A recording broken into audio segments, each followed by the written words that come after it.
Hello, everyone. I'm Dr. Brian McLaughlin, and I'm coming to you. Just want to go right into this discussion for this week. Culture humility is important to fully understand that not one person is greater than the other. No matter what type of culture we are, whether it's from a different nationality, race, sex, or worldview, helping the client by meeting them where they are is most important to address what might be the cause of the root problem or issues they're facing. That is really the most important part. Cultural awareness, my understanding of that is that knowing that it's not the same kind of thing, it's not the status quo of where they are before and where we are now and how we're supposed to counsel now is totally different.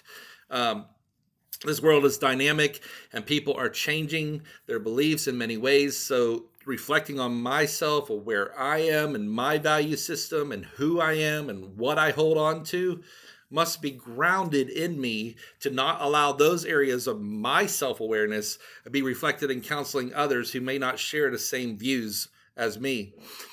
From an advocacy perspective, when I think of this as it relates to counseling, I see it as someone who's by your side no matter what, going to be there in the trenches with you. In Proverbs 18:24, out of my Fire Bible, in the English Standard Version, it says, "A man of many companions may come to ruin, but there is a friend who sticks closer than a brother."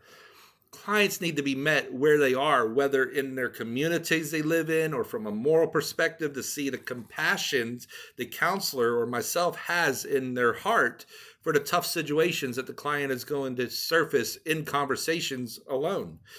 From a social justice perspective, this is important as well because I believe it's important for the counselor to be well versed in the client's culture and their background and having an understanding of where they are, where they're coming from, their expectations, and what they're expecting to get out of the counseling, and helping someone from that different background, and what I may do for them is so important because leaving those lasting impressions upon them will be felt for many, many years to come.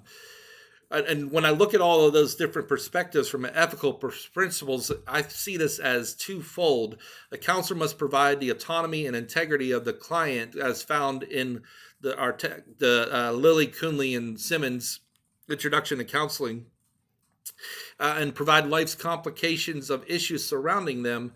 The counselor must uphold the responsibilities of not sharing any information that the client shares with someone else. And Lilly, Coonley, and Simmons define this as client privilege. In John 13:16, a scripture that I think is very important that holds to what we're talking about today, it says that truly, truly, I say to you, a servant is not greater than his master, nor is a messenger greater than the one who sent him. The two actions that I will take with this is that I will take to develop and to demonstrate cultural humility with clients, to be studious and keenly aware of the worldviews the client may have, and keep myself in check by listening carefully and being slow to speak, who may not necessarily need to be shared with the individual based on what I believe is the right answer.